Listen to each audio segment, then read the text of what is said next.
So, without further ado, I just want to thank, like I said, everyone for joining in. I want us to just relax. This is a tough subject, especially during this time when we all are dealing with something.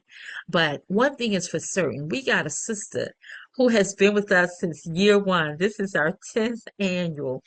And she has been here with us from the very beginning. She is not only an advocate for suicide, mental health, but sexual and domestic violence, as well as all issues pertaining to women empowerment. She's also an educator and a fan by scholars and educators alike. She was not long ago, a couple of years ago, Baltimore City Teacher of the Year, and I was so proud, and I'm still proud. She has reigned as a real queen because she is a queen, and she has won many, many, many, many pageants, and rightfully so because she's not only beautiful on the inside, but she's beautiful on the outside. She is my home girl. Y'all know I call North Carolina home, and I just love her. I remember her coming out probably about 15 years ago to do a backpack drive, and she has continued to serve not just our community, but serve our scholars, serve, those that are underserved, that don't have a voice. She represents and she's very passionate, and I love her passion. So, without further ado, we're going to introduce the woman who will be our mistress of ceremony or commentator or whatever you want to call her.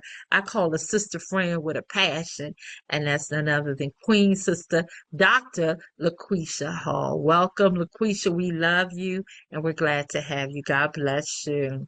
I love you too, Carolyn, very much.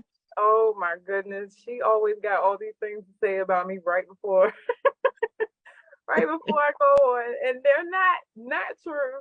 But she adds all that extra love to it. And I just want to reach out and hug you right now, Carolyn, as we would have done if we were in person. So I will start by saying that today was a press for me. I love Carolyn so much that it doesn't matter what I'm going through, I'm going to show up for her. And this week specifically for me was one of the hardest weeks of my life.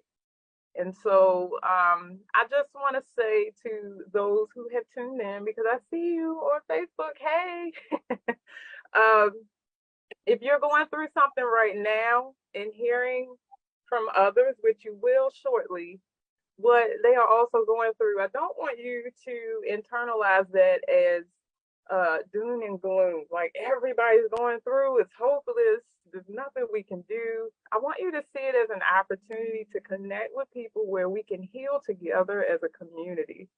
And I am saying that because the people that we attract to this specific event usually come with some emotional trauma or some experience with suicide in their background. And coming from that myself, I know how easy it is to fall into that mindset of everybody's going through, there's no hope. And I want just to remind you that we're going through, meaning that we're going to walk through whatever storm we're facing together. And it's important that we do this together. It's important that we see each other right now in this space as we're looking at each other, even on Zoom. Even though we're not in person, it's just as empowering to see so many people's faces show up in a space and say, I see you. I am walking through this with you. And so everybody that you see on the screen right now, not only panelists, but they are going to be our rain walkers as well. They're going to walk with us through the rain, and we're going to get to the other side where the sunshine is, y'all. It might take a minute, but we're going to get there.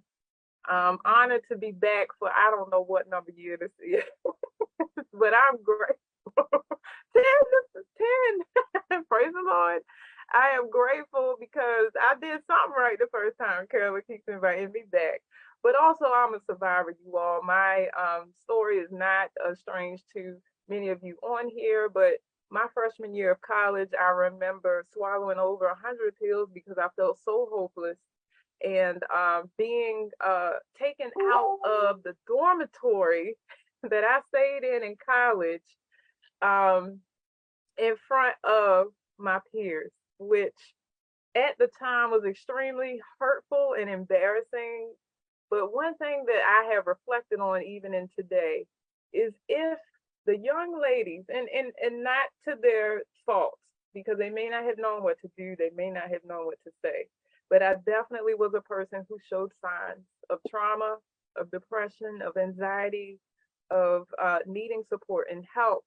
I just wish that instead of watching the aftermath of what happens to people, that we line up to watch them go through. As we are all lining up for you today, talk about our stories to empower you and remind you that you are not alone.